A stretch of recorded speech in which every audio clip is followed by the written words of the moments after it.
Saúdo a amada igreja com a bendita e maravilhosa paz de nosso Senhor e Salvador, Jesus Cristo.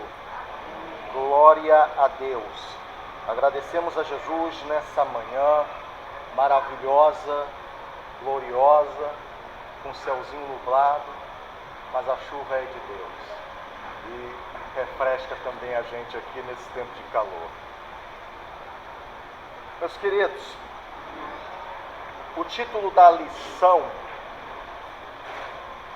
é fundamental para nós que somos pentecostais.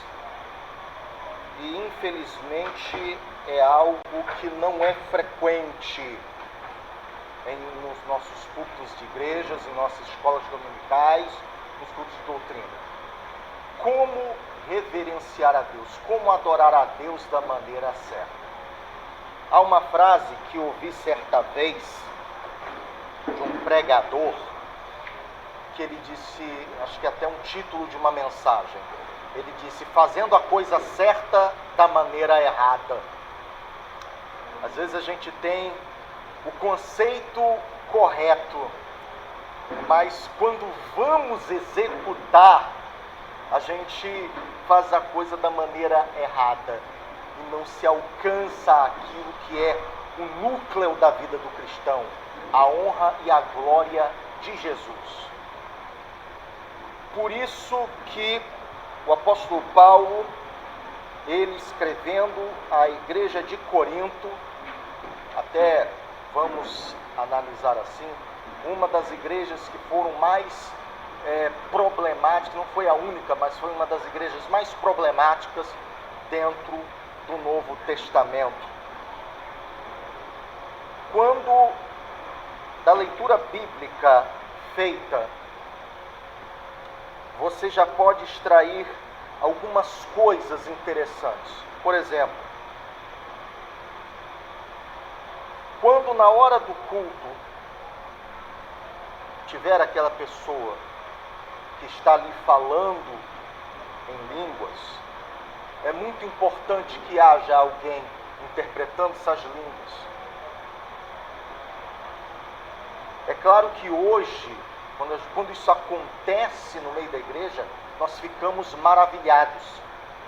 No tempo de Corinto, isso aí acontecia. Só que é uma coisa tão nova que o Espírito Santo de Deus teve que tocar na vida de Paulo e dar as devidas instruções. Uma outra coisa mais fundamental ainda é: não podemos adorar a Deus de qualquer maneira, de qualquer jeito. É como já falei num outro dia, quando estava referindo aos dons espirituais. Há aquela questão do chamado, há aquela questão do dom natural que Deus nos dá e o dom sobrenatural de Deus. Mas o dom que Deus nos dá, ele precisa ser cada vez mais aperfeiçoado. Você simplesmente não pode pegar e chegar e fazer a coisa de qualquer jeito. Por exemplo, se você é treinado em socorrer as pessoas, em ser aquele, vamos dizer assim, socorrista espiritual, você precisa se aprimorar nisso, você precisa crescer nisso. Assim como o professor, o evangelista, ele precisa crescer no conhecimento da graça, da palavra de Deus, crescendo na graça e no conhecimento. Não pode simplesmente apenas ficar só com o básico daquilo que você aprendeu na escola dominical há 30, 40 anos atrás. Então preste atenção nisso. O ato de adorar a Deus é muito mais do que dar glória a Deus e aleluia. Isso é muito profundo, meus queridos. É profundo demais.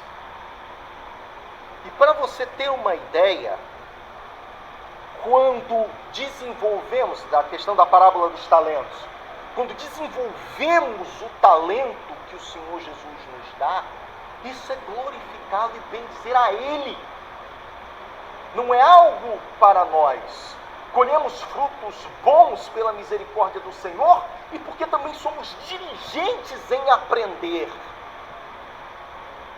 Portanto, meu querido, Deus quer te usar poderosamente, sim, mas procure aprender na escola de Deus.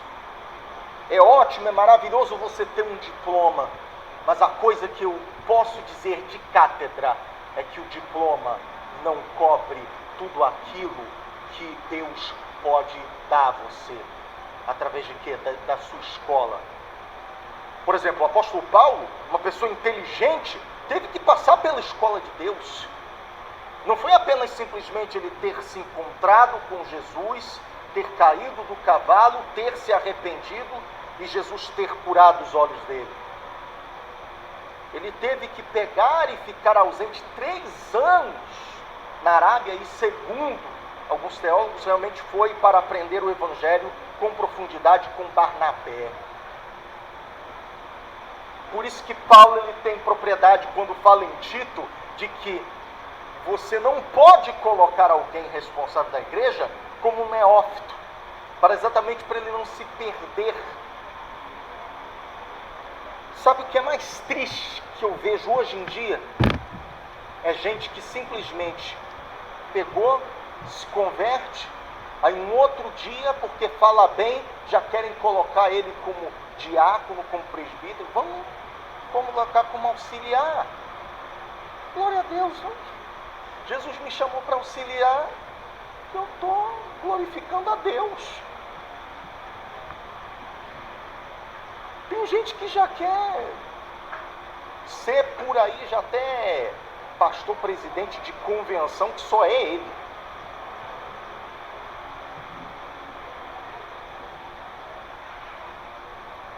Glória a Deus. Introdução.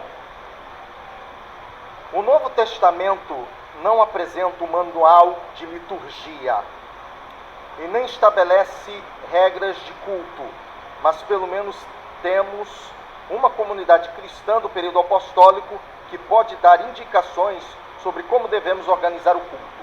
A igreja de Corinto, descrita no capítulo 14 de 1 Coríntios. Com base nesse exemplo, vamos estudar como deve ser nosso culto e os elementos para que ele seja aceitável a Deus. Primeira parte, o culto pentecostal, liberdade e reverência. O cristianismo não tem o objetivo de padronizar o mundo, nem de destruir as culturas. Sua mensagem, porém, é universal. No dia do triunfo de Cristo e da igreja, cada povo ou etnia se apresentará louvando a Deus na sua própria tradição. Isso se reflete na forma de adoração desenvolvida ao longo dos séculos.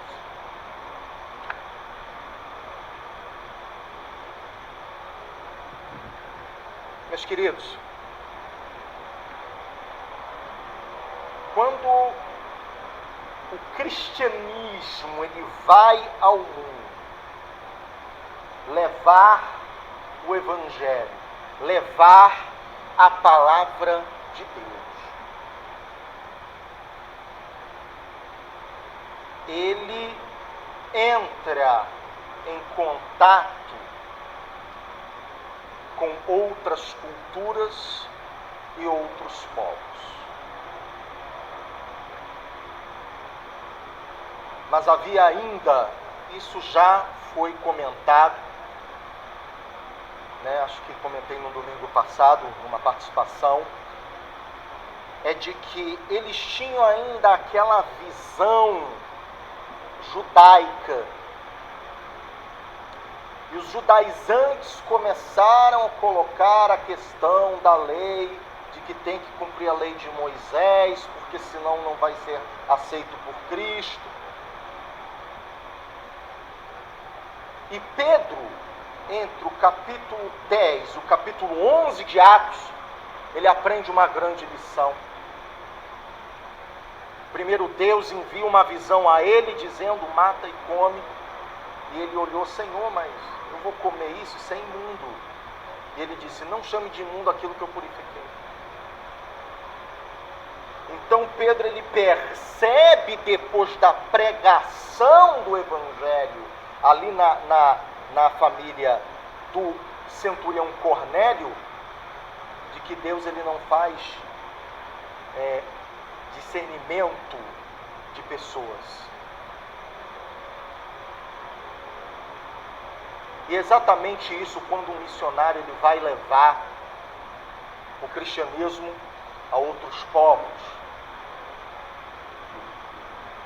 Infelizmente, no começo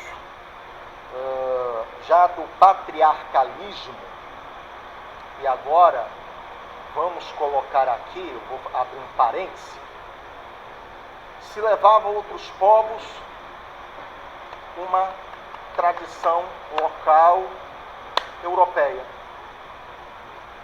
Primeiro foi a visão judaizante, depois foi a visão europeia de cristianismo. Mesmo os protestantes, eles falharam um pouco com relação a isso.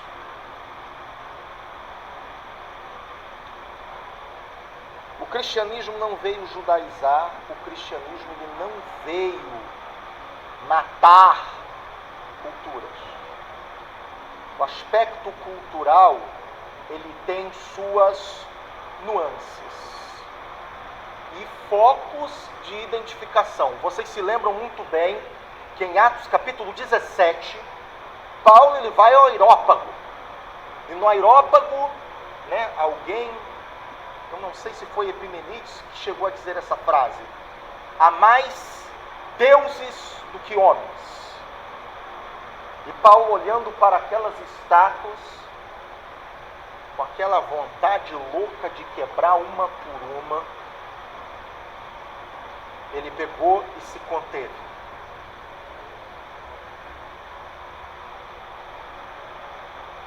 E Paulo não sabia o que fazer, até que ele teve uma visão de um altar vazio, e escrito Agnus Tel, Deus desconhecido. Foi o estalo que o Espírito Santo de Deus deu para ele. E ele, chegando no Areópago, o Areópago era um lugar onde filósofos e pessoas do povo podiam falar de qualquer assunto. Ele chega e começa anunciando que o Deus desconhecido havia realmente chegado à terra, e que é Jesus Cristo, esse Deus desconhecido.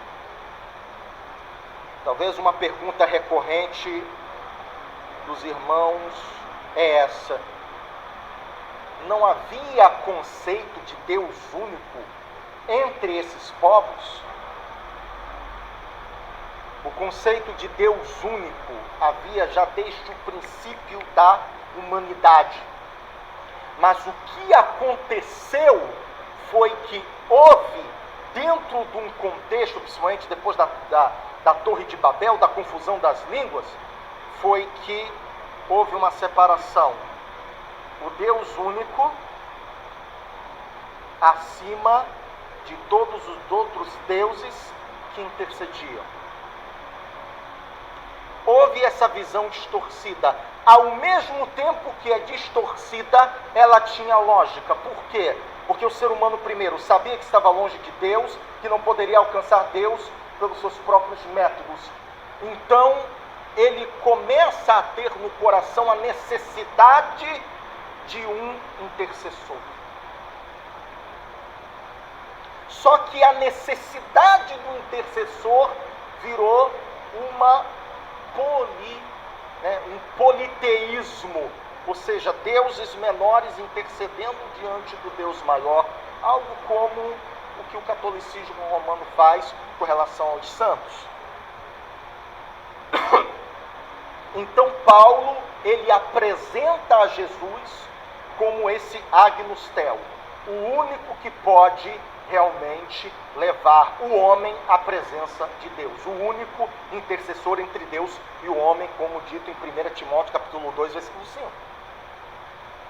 Agora, preste atenção numa coisa: o que isso tem a ver com a questão cultural? Paulo, ele pegou e usou um método, uma forma de alcançar aqueles povos utilizando uma espécie de ponto coincidente, uma confluência cultural. Eu vou contar para vocês uma história com relação ao que aconteceu na Papua Nova Guiné. É um livro chamado O Totem da Paz, é um livro lindo. Meu tio, que é pastor na Assembleia de Deus ali em Belém, ele me deu esse livro. Eu dei uma pequena lida. Havia um povo na Papua Nova Guiné, me falhou agora na memória qual era esse povo, que era um povo, meu Deus do céu, escutem, um povo que exaltava a traição como um sinal de inteligência. Como é que você vai alcançar um povo que havia dentro da sua mentalidade que traição é um sinal de inteligência? Todo estrangeiro que chegava lá, ele os enganava e depois o matavam para comer a sua carne. Já metade da igreja já desistiu de evangelizar em Papua Nova Guiné. Mas escute, isso é interessante. Como é que o casal de missionários ele conseguiu alcançar esse povo? Você sabe qual era exatamente o ponto que havia ali para que pudesse o Evangelho de Jesus penetrar no coração deles? A chamada criança da paz. Aí você pergunta, mas o que é isso afinal de contas? O que é que isso tem a ver com o cristianismo? O que é que isso tem a ver com Jesus? A criança da paz era exatamente a troca de crianças entre tribos inimigas, ao qual simplesmente selava a paz. Se uma tribo atacasse a outra depois desse selar dessa paz, era considerada inimiga, não esperta. Então, a partir da questão da criança da paz, foi relatado o nascimento de Jesus. Jesus, dentro da Bíblia, é a criança da paz entre Deus e o homem. Porque Deus, ele deu este presente à humanidade. Então foi a partir dali que começou a se desenrolar a crença no Evangelho, a propagação do Evangelho para aquele povo. Então, meus queridos, infelizmente, houve por muito tempo essa questão de impor questões culturais, até que o Espírito Santo de Deus iluminou a essa nova geração de líderes de que não se precisa destruir culturas. Precisa-se sim da pessoa do Senhor Jesus Cristo mantendo sua cultura saudável. É claro que não significa que, de uma certa maneira, a cultura pecaminosa, ela não tem que ser condenada. Até a ONU faz alguma coisa muito semelhante com relação à errônea circuncisão feminina. A circuncisão feminina é uma coisa terrível, uma coisa horrível, praticada na Arábia, em que, bom, vou ter que falar aqui, não é? Desculpem até, vou tentar ser suave. É quando as meninas têm as partes íntimas rasgadas e retirado, obviamente, o clítoris, para que elas, quando cresçam, não sintam prazer, simplesmente sejam apenas mulheres que reproduzem. Mas a ONU combate isso com campanhas educativas. E é uma coisa terrível, a Bíblia não diz acerca desse tipo de coisa. A Bíblia diz que cada um tem de Deus o seu dom. Então, o que nós podemos, para fechar um pouquinho, o que nós temos que fazer, queridos, é levar o Evangelho de Jesus, não impondo o Evangelho goela abaixo, mas sabendo que cultura é aquela, qual é o ponto de coincidência que tem com as Escrituras Sagradas, e começar ali a falar do amor de Jesus. Mas nem sempre isso funciona. Às vezes, como na cultura indiana, você não tem parâmetros no qual simplesmente você pode utilizar para pregar o Evangelho. Ali, os poucos cristãos que tem na Índia, sabe como foram conquistados? Através do poder de Deus na pessoa e ministrado por missionários. Derrotando um a um cada um dos 330 milhões de deuses ali existentes na Índia. A Índia é aquele lugar ao qual Jesus ele diz: há castas de demônios que só se expulsa com jejum e oração. A Índia é um lugar ainda muito pagão, muito fechado. E poucos missionários realmente têm coragem de ir lá. E sabe por quê? Porque ali a pessoa é convencida ao Evangelho de Jesus quando o Senhor Jesus faz milagres e prodígios. Vamos orar por esses países, Papua Nova Guiné, Índia, para que o Senhor Jesus possa mandar mais missionários para lá, pessoas para lá, para a honra e a glória de Jesus, porque é um lugar que você não tem ideia. Pense no pior vilarejo para se pregar o Evangelho aqui no Ceará. A Índia é 1000 vezes pior. Há lugares que simplesmente você não suporta. Se você não tiver ali um jejum, uma oração, uma comunhão com Deus forte, você tem a possibilidade de sucumbir diante daquelas forças do mal. Glória a Deus. Flexibilização cristã. A religião cristã é flexível quanto à forma de adoração e permite várias liturgias. Todos os ramos do cristianismo, incluindo os cristãos nominais, têm sua forma distintiva de culto, desde o cerimonialismo ornamental das igrejas católicas romanas, ortodoxas e algumas protestantes, ao modelo simples dos evangélicos, principalmente os pentecostais. Não se deve associar o rigor da liturgia do culto judaico com os vários sistemas de cultos cristãos, nem engessar o ritual cristão em nossos templos, mas essa flexibilidade tem limites, e por isso deve haver respeito pela estrutura já existente. O que significa isso?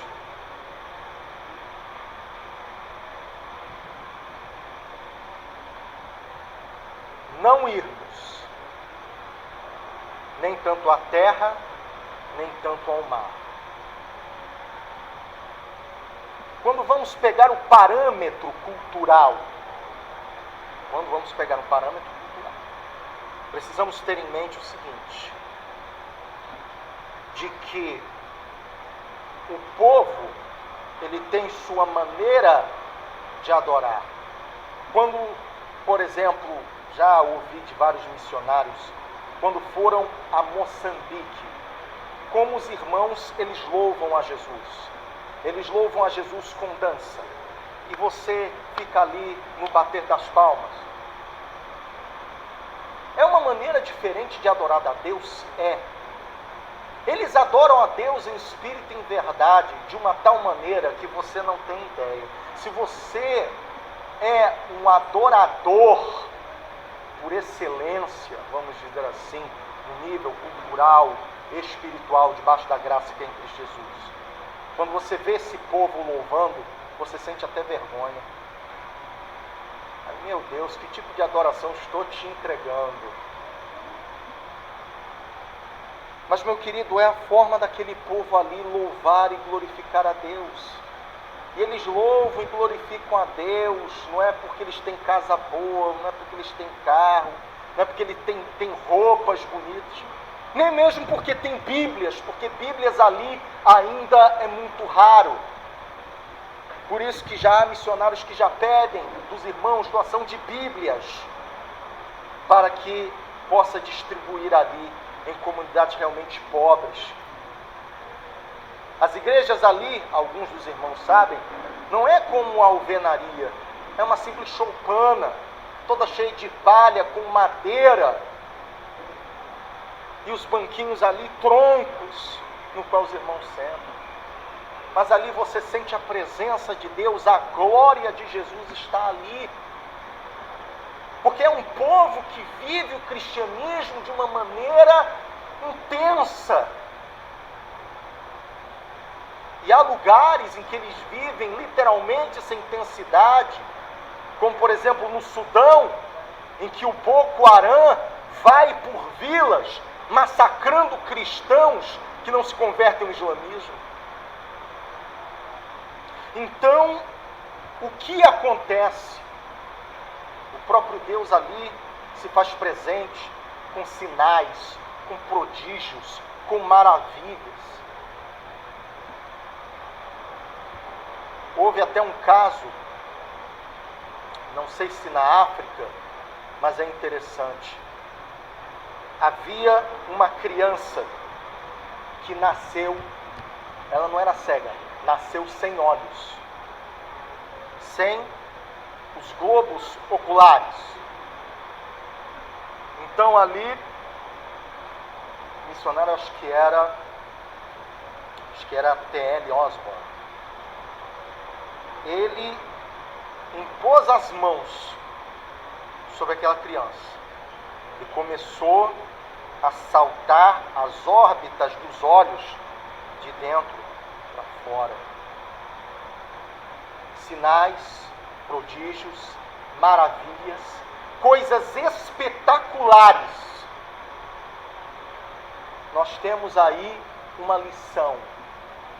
Deus manifesta seu milagre onde há pelo menos duas coisas: a fé e a necessidade de se colocar nisso.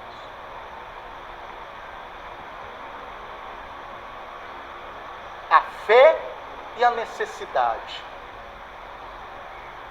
Infelizmente, temos algumas pessoas que acham que podem industrializar milagres, a pessoa fazendo uma ou outra oferta. Mas o milagre vem através da fé, e da fé na pessoa do Senhor Jesus Cristo. Lembre-se de uma coisa: sua vida sempre estará nas mãos de Deus, jamais daqueles que afrontam a você. E é isso que esses povos vivem, e é isso que esses povos sentem. Quando eles abraçam a Jesus, eles abraçam a Jesus mesmo. Não se importam com críticas, não se importam com perseguições, eles só querem viver para Jesus. Somos abençoados com tanta liberdade, mas, infelizmente, muitos de nós queremos saber um pouco mais de outras coisas. Palavra para mim e para você nessa manhã. O culto. 2. O culto. O termo culto é sinônimo de adoração. O nosso enfoque é no sentido de adoração. Essa palavra, uma tradução do grego latreia, serviço, adoração, do verbo latreu, servir, prestar culto, adorar. A Septuaginta emprega latreia para traduzir o hebraico avodá, serviço, culto. Essa palavra aparece com esse sentido 3 vezes no Novo Testamento. O que queremos dizer com a expressão culto pentecostal é a nossa liturgia, isso é, a nossa forma como adoramos a Deus. 3. Reverência no culto. A adoração a Deus é o momento mais sublime na vida humana. Significa essencialmente o reconhecimento, a celebração e a exaltação da majestade divina. Por isso deve ser oferecida com reverência. Faça-se tudo decentemente e com ordem. O apóstolo está se referindo ao culto de adoração. O culto é o diálogo de Deus com seu povo, é um momento de reverência. Havia acima do púlpito do templo, sede da Assembleia de Deus, de Jundiaí, o versículo: guarda o teu pé quando entrares na casa de Deus. Alguém duvidaria que se o rei Salomão vivesse em nossos dias, a mensagem seria: desliga o teu celular quando entrares na casa de Deus? A adoração é momento de conexão com o céu e não com a internet.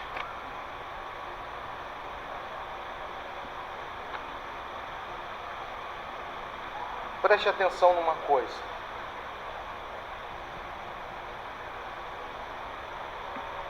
O nosso culto pentecostal,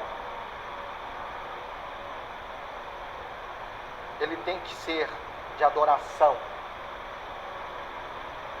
mas também de prestar atenção na palavra de Deus. Não aconteceu nesses tempos, mas havia, pelo menos aí foi contado por um certo irmão, pregador, que ele fora uma vez em um outro ministério, e nesse ministério as pessoas ficava aquele barulho de glória a Deus e aleluia, que nem a caixa de som realmente ele se ouvia. Ele tentando pregar da palavra de Deus, e as pessoas, glória a Deus, aleluia, e não prestaram atenção na mensagem. Esse irmão chegou com o pastor daquela igreja e disse: meu querido, os irmãos precisam ficar calados e prestar atenção na palavra de Deus, porque eu não pude ministrar. Depois ele voltou num outro dia, e aí sim ele pôde falar do Evangelho de Jesus para aquelas pessoas, para os irmãos ali daquela igreja. Qual é a lição que nós temos? A gente tem que dar glória a Deus e aleluia, amém, mas o momento da palavra de Deus é algo precioso, é o qual Deus ministra aos nossos corações, no qual Deus quer alcançar as almas que estão ali perturbadas, que estão ali realmente precisando da água espiritual que só Jesus pode dar para beber. E por isso Paulo, ele exortou a igreja de Corinto, para que justamente eles possam realmente no momento do culto ser feito tudo com decência e ordem.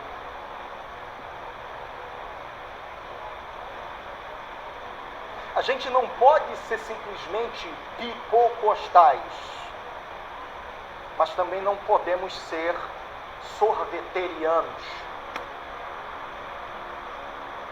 porque um é o extremo do outro. É bom aquela frase: tem gente viva aí amém, glória a Deus, ótimo.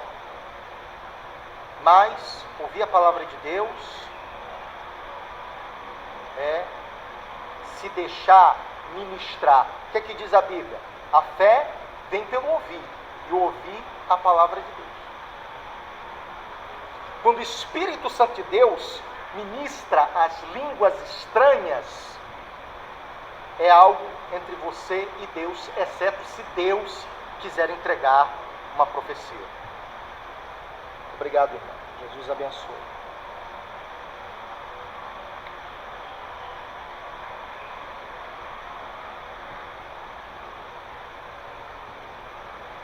Preste atenção nisso. Nós temos que dar glória a Deus e aleluia no momento de dar glória a Deus e aleluia. Quando a palavra de Deus é ministrada, a gente precisa ouvir. Então não posso dar um glória a Deus e aleluia? Pode. Mas não de uma maneira metralhadora. Pá, pá, pá, pá, pá, pá, pá. Aquela música maluca aí, metralhadora de Jeová. Não faça isso.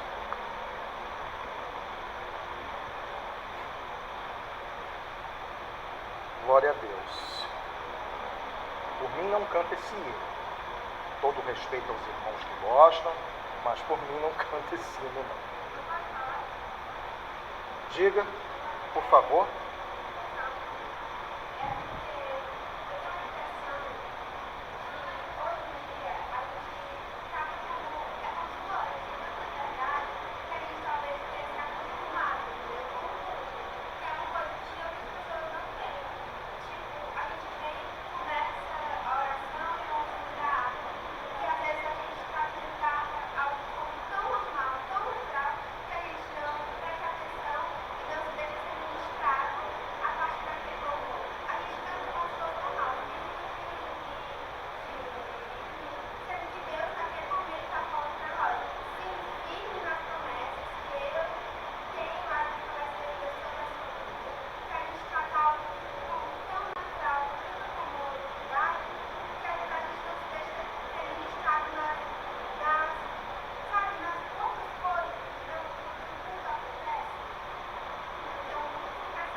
É essa diferença, essa questão do vivenciar o hino, vivenciar a palavra, vivenciar.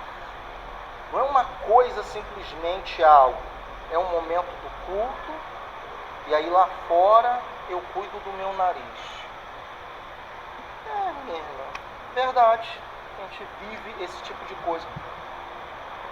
Por isso, eu já contei esse fenômeno, essa história. Mas é interessante dos irmãos que não ouviram. Havia um pregador da palavra de Deus que ele ia para cima e para baixo pregando o evangelho. Ali mais ou menos por volta do século XIX, por aí assim. Ali mais ou menos o que o pessoal chama de tempo do Velho Oeste, ou da corrida do ouro americano. De repente esse irmão, sempre indo, largava uma igreja, já pegava um trem, já ia para outra, e largava a igreja, já ia de trem, já pregar numa outra comunidade. De repente, numa dessa, ele vai andando de trem. De repente, o trem, ele para exatamente no meio de uma ponte em que passava por um grande cânion, um grande abismo. De um lado, os passageiros não podiam descer. Do outro, os passageiros não podiam descer. E de repente o pregador ficou assustado. Hein? Meu Deus do céu, que é isso? Porque esse trem parou exatamente no meio. Jesus falou com ele e ministrou dizendo o seguinte: olha, você me obrigou a parar esse trem aqui porque você não tem tido tempo para orar e ter comunhão comigo.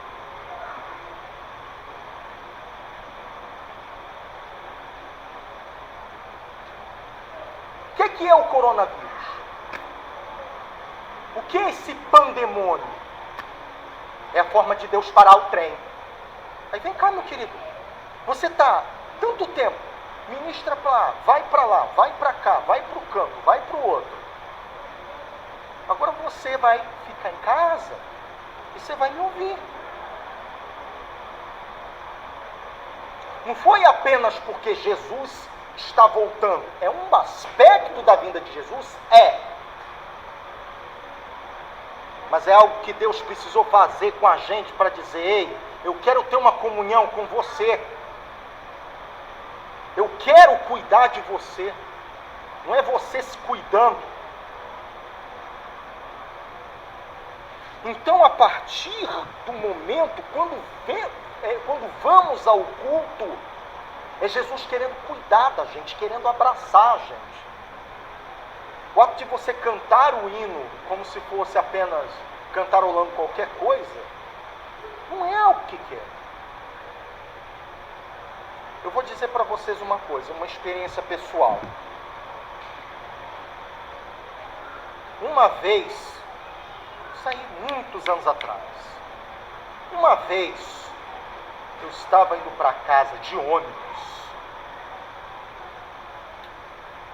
e de repente comecei ali a fechar os olhos, adorar a Deus, o Espírito Santo de Deus ministrando na minha alma.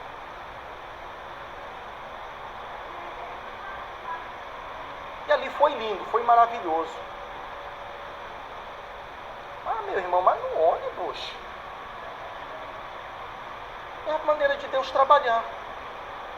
Só na eternidade eu vou saber por que Deus, por que no ônibus. É a maneira de Deus trabalhar. Eu não sei se era realmente um livramento que Jesus estava me dando. Sabe como aquela maneira de que você, eu não sei se algum dos irmãos já passou por isso, mas você está num lugar bem alto e uma pessoa te ajudando. Olha para mim, não olha para baixo, olha para mim. Vem, vem.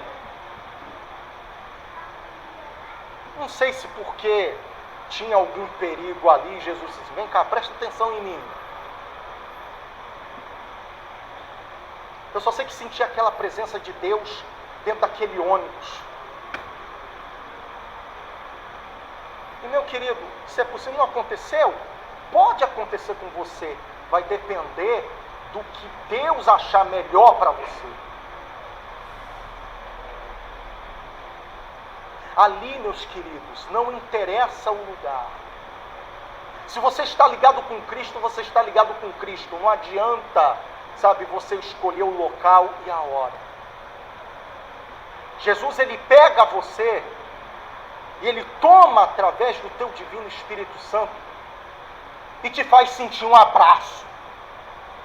A doçura da graça do Senhor. E sabe por quê? Sabe o que ele está dizendo com esse abraço? Eu estou te preparando, eu estou te santificando. Não te estribes no teu próprio conhecimento, na tua própria força, porque eu sou a tua força. Glória a Deus, aleluia.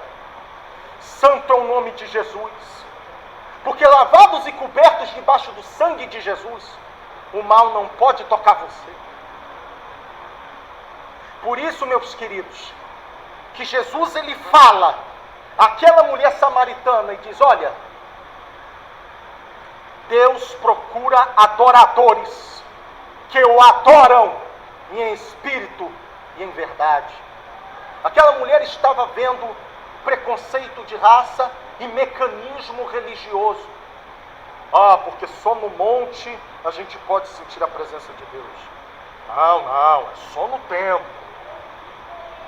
E quando Jesus, ele disse, vocês estão se ligando a mecanismos religiosos. Vocês têm que se ligar no Senhor da adoração, no Senhor Criador dos céus e da terra, no Senhor que redimiu você, não com prata e não com ouro, mas com o sangue da redenção descido da cruz do Calvário. Aleluia! Meu querido, tem oportunidade, por favor.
Glória a Deus.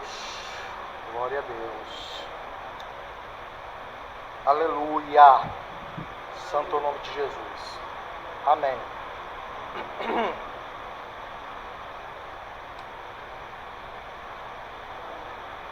Dois, o centro do culto pentecostal. Aleluia.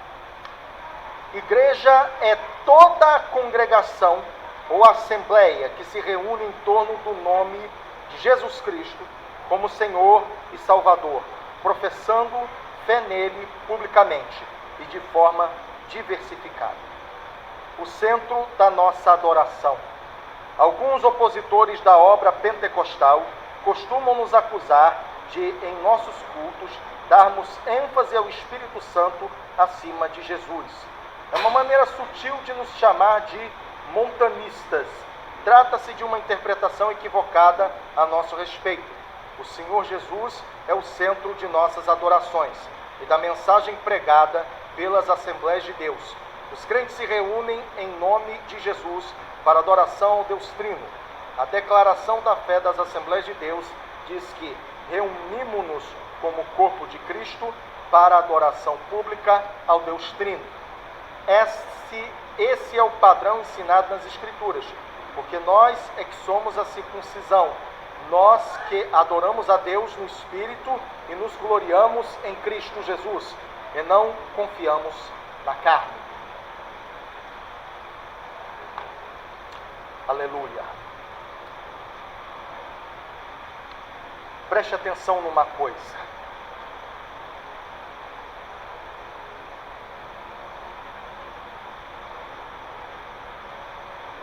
O Espírito Santo de Deus, ele é, de fato, o nosso outro Consolador. Infelizmente, há críticos por aí, ao qual simplesmente eu não vou dizer o nome, que critica muito pentecostal, mas roubar a igreja de outro pastor, isso pode. Passar a perna em irmãos, pode. Mas não pode essa questão de Espírito Santo, de curar, não. Isso ficou lá para trás. E o que dói, é impressionante, meu Deus do céu. O que dói, que eu já ouvi gente que fala que esse tipo de gente ainda é homem de Deus. Desculpa. Eu não considero nem esse e nenhum outro lá que se diz pentecostal, também não vou dizer o nome, dizendo que amaldiçoa todo aquele que falar mal do seu ministério.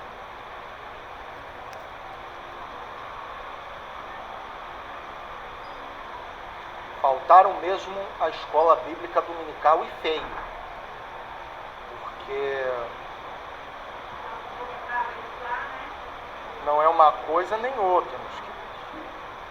Eu já disse para vocês acerca de um pregador que tentou ser o primeiro nas Assembleias de Deus e que fez isso e só por um pouco tempo ele prosperou. Depois veio o escândalo e caiu no ministério dele. Agora se arrependeu, claro. Agora está salvo, está no prumo de Jesus, está do jeito que Jesus quer. Aleluia. Deixa eu dizer umas coisas para vocês. O poder de Deus e a palavra de Deus, o conhecimento,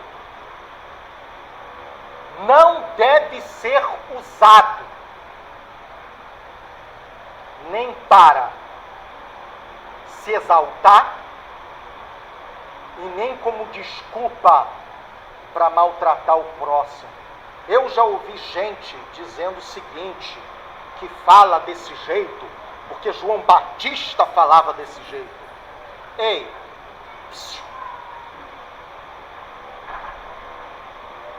o mesmo João Batista que dizia: arrependa-se, raça de víboras, é o mesmo que disse para repartir o pão com quem não tem.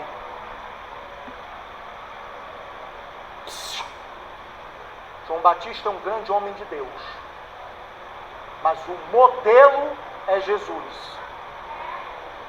Quem já leu aqui todo o Novo Testamento? Quem já leu pelo menos os 4 evangelhos?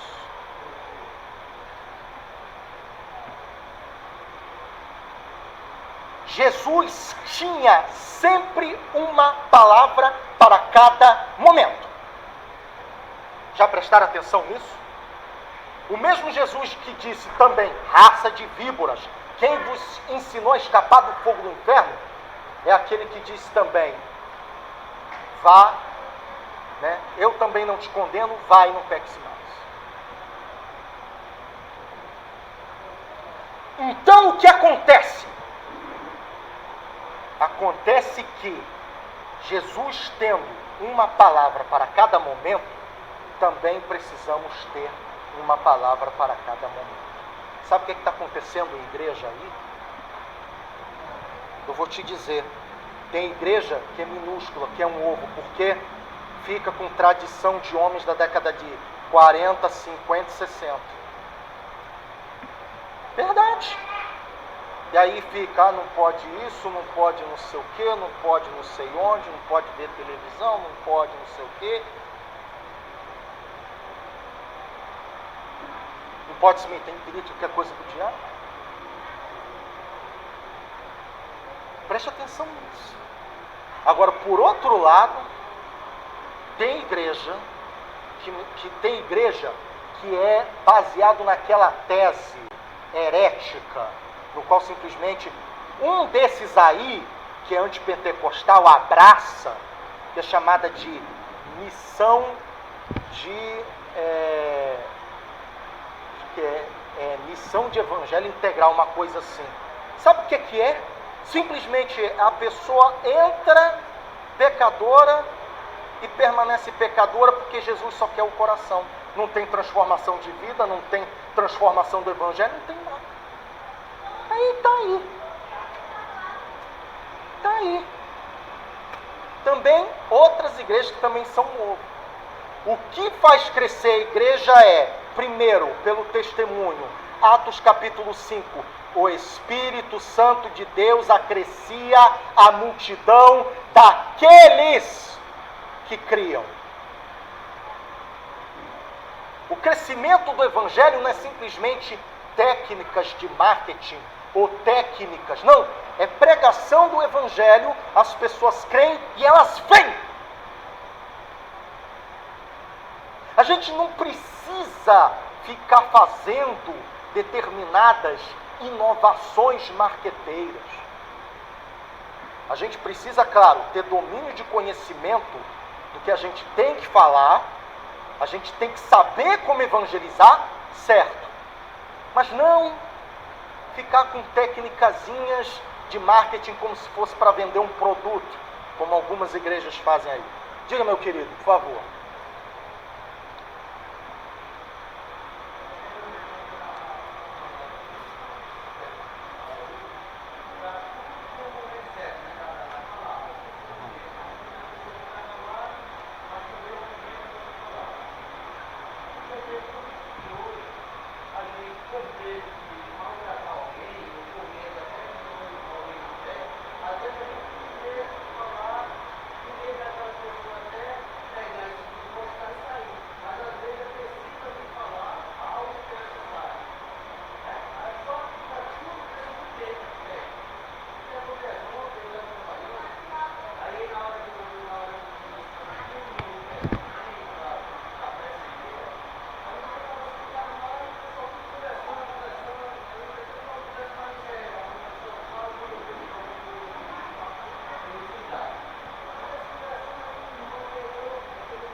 Deus abençoe.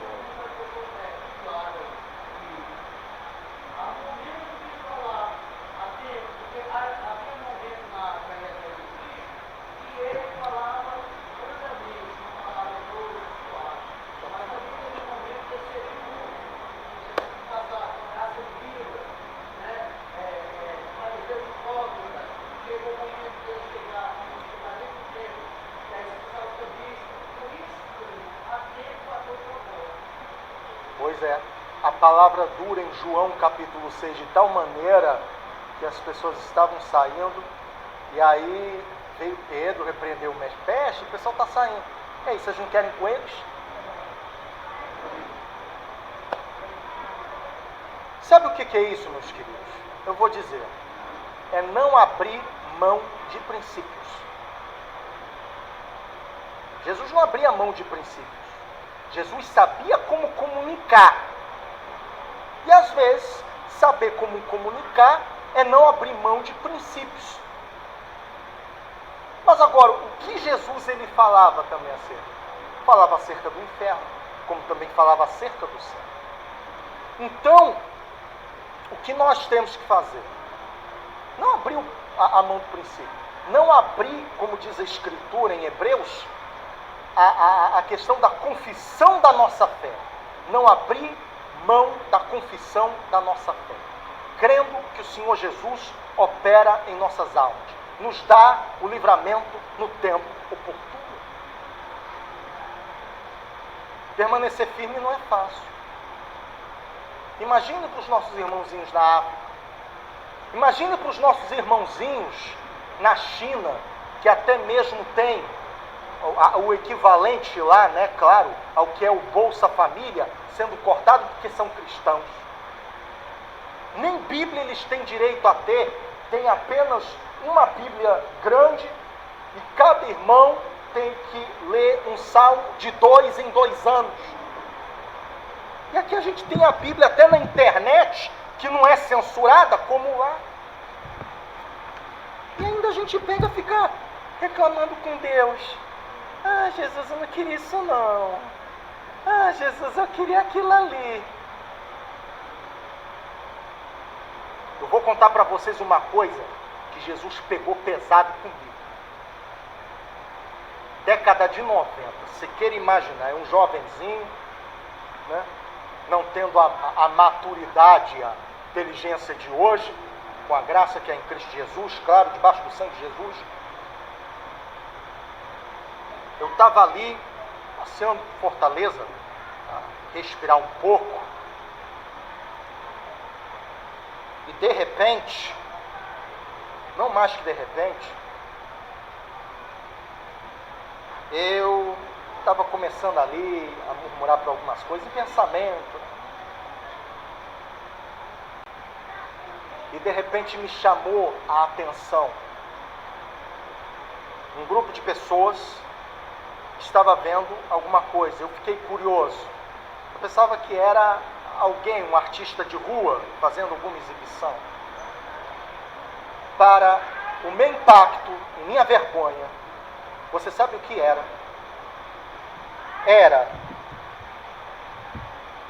Ele não era anão, ele não tinha nem as pernas abaixo do joelho e também não tinha membro acima do cotovelo. E ele com aqueles toquinhos ali, com a Bíblia debaixo do braço, pregando a palavra de Deus. Eu não ouvi o que ele disse, mas o impacto daquele exemplo, me fez pensar. E o Espírito Santo de Deus ministrou no meu coração e disse: você reclama de tanta coisa, e tem gente pior que você, está alegre, está animado comigo. E eu pedi perdão a Jesus naquela hora, porque eu estava vendo que eu estava sendo ingrato. É assim que Jesus faz, querido. Tem gente com situação pior que a sua. Vê os irmãos na China, que eles não podem fazer um culto dentro de casa, e eles ficam só de olho, sabendo se vão terminar o culto ou não. Porque vez ou outra vem a polícia, arromba a porta. Quando não executam ali, a sangue frio, levam para campos de prisioneiro. Eu vou dizer para vocês uma coisa. Eu acho que eu já falei acerca do que aconteceu com uma menina de 12 anos na antiga União Soviética. Preste atenção.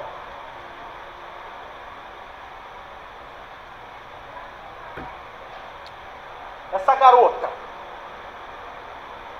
ela era uma órfã que vivia com a sua avó. E a avó também era crente e ensinou o conceito, a Bíblia Sagrada, a palavra de Deus para aquela garota. E ela estava na sala de aula e a professora disse: vamos escrever uma redação acerca da grandeza do comunismo e das pessoas como Marx, Lenin e Stalin. E essa garota escreveu a sua redação. E ela dizia: Marx, Lenin e Stalin estão no inferno. Quem reina e está no céu é o Senhor Jesus Cristo. E de repente a professora foi corrigindo ali aquelas redações. E quando ela leu aquilo, ficou possessa de raiva. E ela disse: quem escreveu esse absurdo? E a garotinha levantou a mão e disse: fui eu.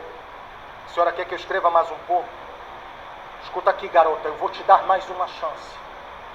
Se você não escrever conforme o que diz o Partido Comunista, eu vou ter que apertar esse botão vermelho. Veja o que aconteceu. Ela reiterou aquilo: Jesus de Nazaré é vivo e é o Redentor e é o Salvador. A professora não pensou duas vezes quando ela viu de novo a redação dessa menina. Apertou o botão vermelho. 2 agentes da KGB em menos de 5 minutos levaram essa garota e ela nunca mais foi vista. Sabe onde ela foi parar? Ela foi parar num campo de prisioneiros, de escravos, de trabalhos forçados. Ali na Sibéria, 65 graus abaixo de zero. E essa garota pegando e carregando pedras. E não havia divisão entre homens e mulheres e crianças, era todo mundo junto. Nenhum homem tocou sexualmente naquela criança. E ela ali louvando a Deus e glorificando a Jesus. Quando foi no último dia de vida dela. No último dia de vida dela. Ela disse: Senhor, eu sei que eu não vou poder me encontrar com minha avó. E ela carregando aquelas pedras e ela olhando para o céu e falando essas palavras. Só que a coitadinha não sabia que a avó havia sido morta, queimada dentro de casa, porque comunistas colocaram fogo na casa, porque ela se recusou a negar o nome de Jesus de Nazaré. E ela olhou para o céu e disse: Senhor, já não aguento mais, eu vou contigo, Jesus. Aí caiu ali, o corpo dela desapareceu, porque houve uma nevasca e cobriu o corpo dela. Sabe o que é que nós temos, meus queridos, nessa manhã? A realidade de que a nossa adoração a Deus, ela é muito mais do que mecanismos religiosos. Aleluia. A nossa adoração a Deus é com a nossa própria existência. E quantos de nós têm falhado nessa posição? Quantos de nós têm tido a fraqueza de não adorar a Deus em espírito, em alma, em corpo? Queridos, é por isso que Jesus ele tem fome. O Deus Pai tem fome e tem sede daqueles que o adoram em espírito e em verdade. Que nós como igreja possamos despertar nessa manhã, para que verdadeiramente, através de nossa existência, o nome de Jesus seja glorificado. E não temos tempo a perder, porque Jesus está às portas. Aleluia. Glória a Deus. Vamos parar de choramingar por coisas pequenas, por coisinhas. E vamos começar a adorar a Deus, indo de primeiro diante do trono da graça e confessar aquilo que nós somos. Sabe o que tem acontecido com alguns? Vão diante do trono da graça, só para saber o quanto Jesus vai dar na semana que vem, em termos de conta bancária, para saber se é assim ou se é assado.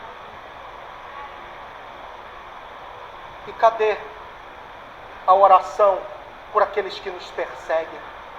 E cadê a oração por nossos familiares que estão perdidos? E cadê a oração por essa nação, ao qual está enfrentando uma batalha espiritual, ao qual muitos de nós tremeríamos na base, e Jesus teria que nos pegar e nos amparar, senão a gente iria cair. Nessa manhã, em nome de Jesus, possamos mudar nossa mente e o nosso coração, para adorá-lo em espírito e em verdade.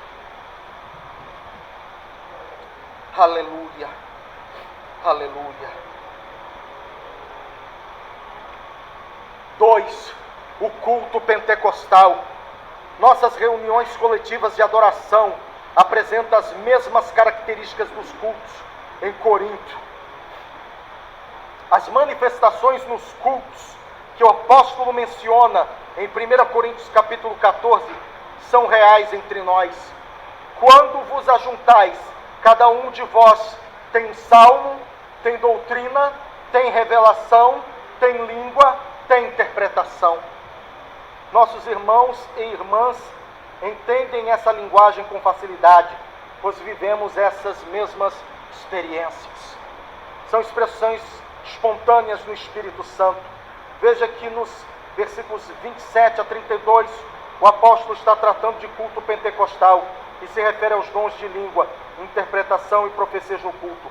É muito comum o visitante sentir a presença de Deus em nossos cultos. Não é porque somos bons, meus queridos, é porque o Espírito Santo de Deus quer tratar conosco. Você sabe por que a graça de Jesus precisa existir entre a gente? Porque aqui na terra não seremos 100% perfeitos. Preste atenção numa coisa. O culto de adoração a Deus, ele precisa, é uma necessidade, ele precisa ser um momento em que não somente nossos corpos, mas nossos joelhos se dobram na presença do Rei dos Reis e Senhor dos Senhores. O que é ajoelhar o coração? É quando nossa alma, nossa mente, nosso espírito, nosso corpo está ligado com Ele. Sabe o que é mais triste, meus irmãos? De ter pessoas, crentes, também nós mesmos, adorarmos a Deus com mais intensidade no período de lutas e dificuldades. Depois que a luta e a dificuldade passa, você já não tem mais aquele padrão de adoração. Para mim é triste, eu acho triste. O motor que movia a igreja era exatamente quando a igreja passava perseguição. Na história da igreja, houve momentos de perseguição, mas também houve momentos de paz.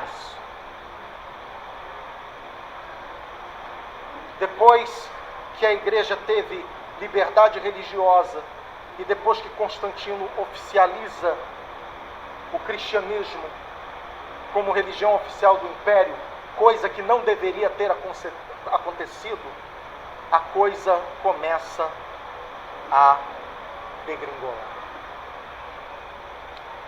o mesmo espírito de Laodiceia começou a entrar dentro da igreja.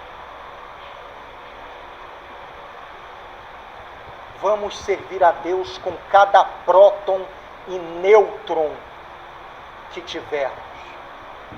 Na alegria, na tristeza, na saúde, na doença, na pobreza, na riqueza. Em quaisquer aspectos de nossa existência, precisamos adorar a Deus em espírito e em verdade. Quando você adora a Deus em espírito e em verdade, sabe o que acontece? Quando você tem o suficiente para você, você quer repartir com o outro. Quando você tem o suficiente, você oferece a carona ao irmão que mora mais longe. Agora, sabe o que está acontecendo? Eu vou dizer, desculpa, vai doer em muitos, mas eu vou ter que falar. Tem irmão que, porque agora tem carro, tem casa boa, se veste bem, não presta mais atenção no outro, não ajuda mais o outro. Eu não estou dizendo que você tem que ficar ajudando gente que se diz crente, que é paraquedista, você não conhece. A não ser que o Espírito Santo de Deus toque no seu coração, porque acontece. Mas eu estou falando daqueles que você convive dentro da igreja. Você sabe a situação dele, você sabe a situação dela. Você diz, poxa, vê que a gente podia ajudar em alguma coisa. Agora tem gente que, sabe, eu vou falar para vocês aqui. Tem gente que Deus deu uma prosperidade maravilhosa. Entrega milhões de reais na mão dessa pessoa. A pessoa tem um bolo de dinheiro, só dá 10 contos. Não dizima. E tem os casos piores. Irmão que entra para a escola teológica, quer ser consagrado pastor para administrar o próprio dízimo.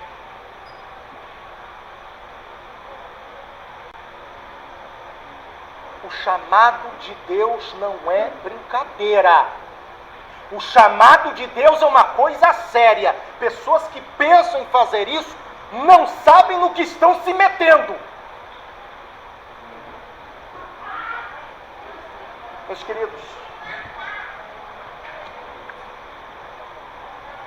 para concluir, só mais 5 minutos. A conclusão. O que precisamos saber é que o Novo Testamento não estabelece forma litúrgica de adoração, porque parece não ter sido essa a preocupação do Espírito Santo. Que os nossos cultos sejam dinâmicos e espontâneos em nome de Jesus, com espontaneidade e reverência. Nós não somos espectadores dos cultos como no teatro ou no cinema. Antes, participando deles com cânticos congregacionais, corais, conjuntos e grupos de louvores, dando glória a Deus e aleluia.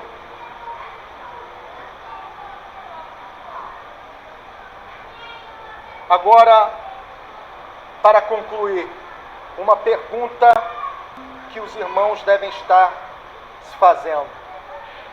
Por que o Espírito Santo de Deus não estabeleceu liturgia?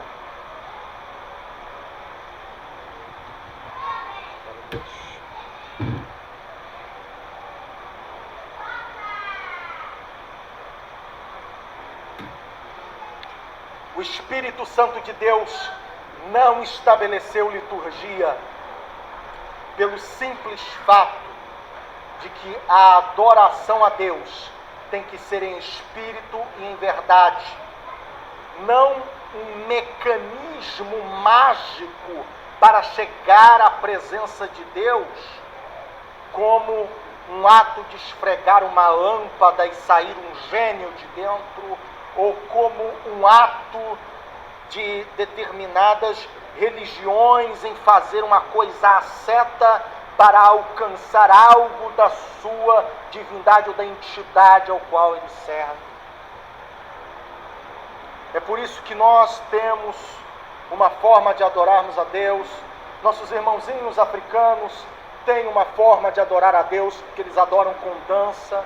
Nós não somos obrigados também a fazer os passos deles. Eles também não têm obrigação de fazer o que nós fazemos aqui. Porque a multiforme graça de Deus é exatamente isso. Deus trabalhando no coração do homem de uma maneira particular. E Deus amando a todos nós de maneira igual. Aleluia. E para terminar, agora sim para terminar.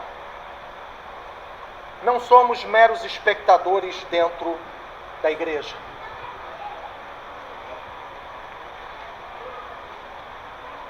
Nós vamos à igreja para adorar a Deus.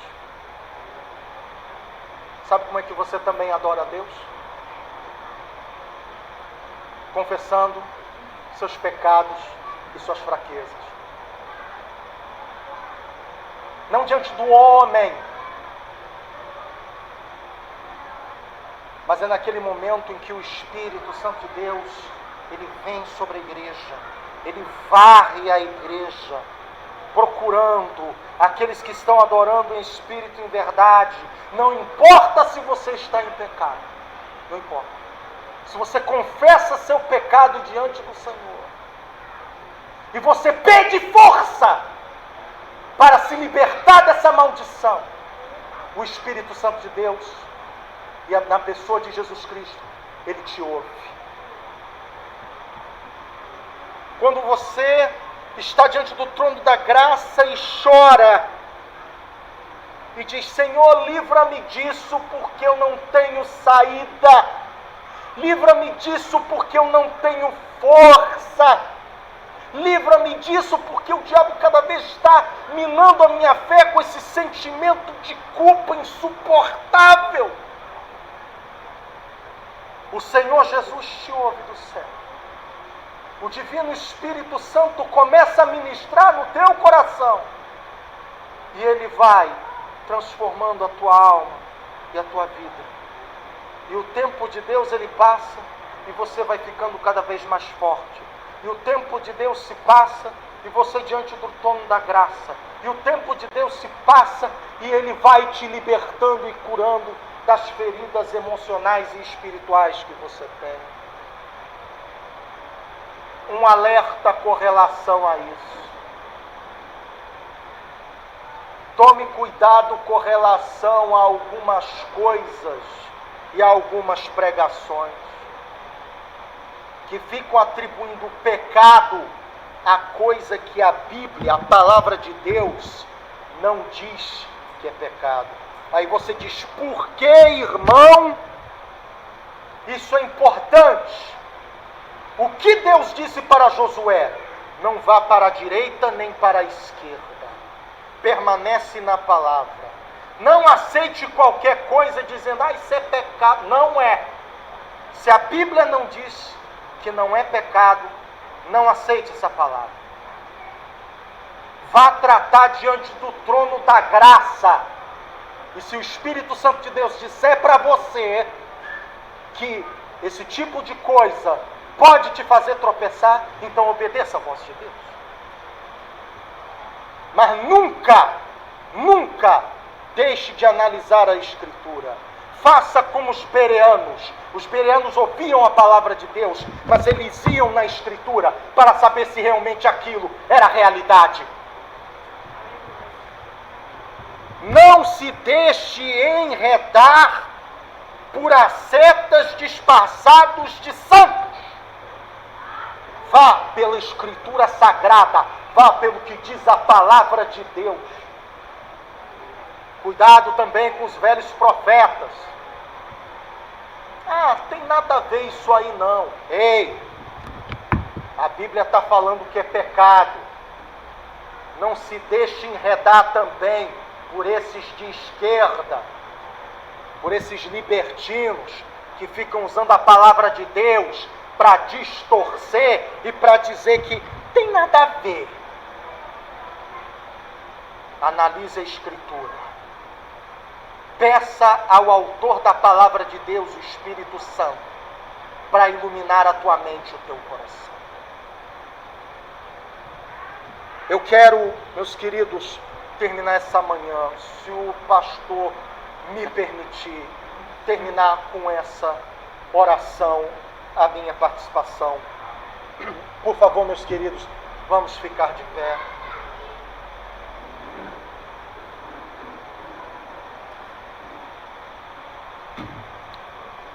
Glória a Deus. Vamos estender a mão e vamos orar para o Senhor, Rei dos Reis e Senhor dos Senhores, está nos abençoando nesse momento. Querido e amado Jesus, amado Rei da Glória, ó Senhor dos Exércitos, aqui estou de pé, aqui estou debaixo da Tua graça e da Tua unção. Não é o homem que me colocou aqui, não é um ministério que me colocou aqui, não é o YouTube que me colocou aqui, mas Senhor, é o Senhor Jesus, é o nosso autor e redentor. Obrigado, meu Deus e meu Pai, por esta missão, ao qual o Senhor ministrou ao meu coração, e ministrou o coração dos irmãos e das irmãs nessa manhã. Meu Deus e meu Pai, ajuda-nos, tenha misericórdia de nós, porque não estamos sendo adoradores que te adorem em espírito e em verdade. Ensina-nos, Senhor Jesus amado de misericórdia, a te adorar da maneira ao qual o Senhor ama que te adoremos. O Senhor procura adoradores que te adorem em espírito e em verdade. Que o Senhor ache em nós esses adoradores que te adoram em espírito e em verdade. Dá-nos da tua bênção, tua graça e tua força. Reveste-nos do teu divino Espírito Santo. Dá-nos da tua bênção e tua graça, meu Deus e meu Pai. Repreende, Jesus amado de misericórdia, todas as coisas que nos impedem de alcançar a glória, de realmente sermos adoradores em espírito e em verdade, de alcançar o doce privilégio de adorar a Ti como verdadeiro Deus e vida eterna. Dá-nos da tua bênção e tua graça nessa manhã, em nome de Jesus. Seja quebrado todo o impedimento para a tua honra e para a tua glória. Venha em nosso socorro, dá-nos da tua bênção e tua graça e nos santifica cada vez mais, para que possamos chegar na tua presença limpos e imaculados. Aleluia!